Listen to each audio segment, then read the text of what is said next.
One of the biggest what if questions I have in my life is what if I went to college? Mainly kind of what if I never gave up on myself in high school? At the end of my high school year, like my sophomore year of high school, I kind of just I gave up on life entirely. And because of that, I didn't apply to any colleges. I didn't write any letters. I didn't do anything. I took all my AP classes. I took all the tests. But I didn't care.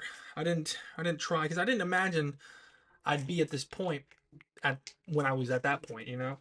I didn't imagine I'd be here still. So, when I came out of the hospital and I I wasn't set up. I didn't have anything. Like I didn't have anything set up for myself, you know. I didn't care at that point. So, I was started to just try to find industries and careers that like I could work within realistically and apply myself to that didn't require a college degree. I remember I tried doing real estate at first, which I think I might have talked about this before, but I got halfway through, maybe more than halfway through my license before my app was like Aceable Agent. It just stopped working, so that was a cool waste of $200. But I after that I started like trying some other shit, and now I'm on streaming in YouTube, which is going pretty good for me right now, numbers wise. But I always imagine like, what if like I did like I never felt that way, you know? What if I went the path like of a normal kid and went to college, and at this point I'm 20 right now, so I'd maybe be like halfway through college if I'm doing a 4 year degree, maybe in my third year at this point. But like I just there's always a part of me that's always gonna have that what if in my head. But no matter what, I have to just accept that this right now is the truth and is my reality. And I can't get caught up on all of the what ifs. Now, I'm using college as an example here, but this really applies to kind of any real life scenario. Like, I remember I was talking with this girl. I dated this girl for like a month or two, and we broke up because I was kind of a dick. I was kind of a bad person. One, I wasn't really over my ex at this point, so that was pretty funny. Um, and I remember I was just starting to get into drugs, and I was also in just not a good spot mentally, and I treated her poorly, and I always like for a month or two after, I would always wonder like, what if I did this right? What if I like treated her better? What if I did this? What if I did that? And the main way I really got over her, which didn't take that long, because again, I wasn't over my ex, but I was just like, you know what?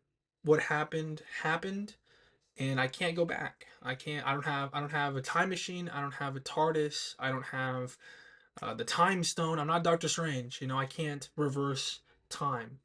I have to just accept what happened and move forward. You know, getting stuck in a what if loop of trying to like have trying to imagine different like paths and avenues you could take in life.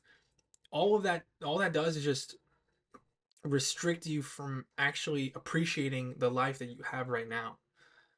I if I was still caught up on trying to be normal, quote unquote, like a societally normal person my age, and like go to college and try to do whatever, I probably most likely wouldn't be where I am right now, which is um being a lot happier, being able to do what I love, make videos, whatever.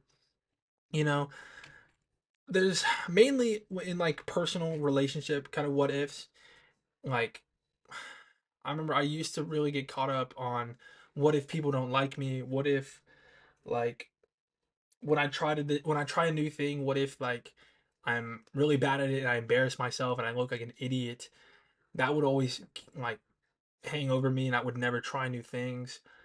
But at some point you just have to not care about the what ifs and just do it. You know, you just have to apply yourself and really just block out all of the anxiety and all of the negative thoughts that come with it, you know. There's a main like driving point when all of these what if questions come to you, and it mostly stems from anxiety. It mostly stems from like how you regret what you've done and you feel bad about it, and it's making you like it clouds your future judgment. But I've learned that no matter what, the decision that you've made is most likely the most correct decision possible, or the most like like realistic option that you've taken, unless you've decided like to do something like, against the law or something like criminal.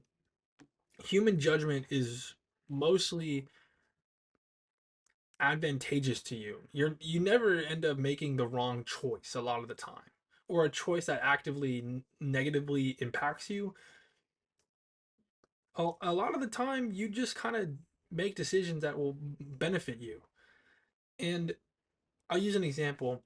Whenever I quit doing band in high school, although I loved it, although I loved my passion for music was there, and I loved playing instruments, I loved creating music, I loved whatever, I still made the correct decision by not doing it anymore, because I felt a little bit more, I got a little less restricted. I was gonna say a little more happy, but I felt a lot less restricted in what I could do with my free time, and how I could not only use it to rest more, but also like I could take harder classes because I had more time to do my homework and study, you know.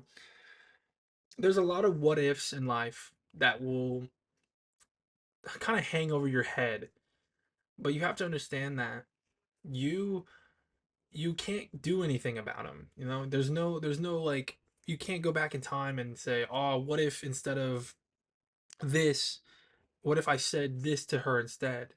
Or what if like instead of not investing in Bitcoin in like 2012, what if I did? You know, you can't do that. You can't go back in time. You can't change the past. All you can do is learn from it and adapt and not get stuck in time loops. Thank you.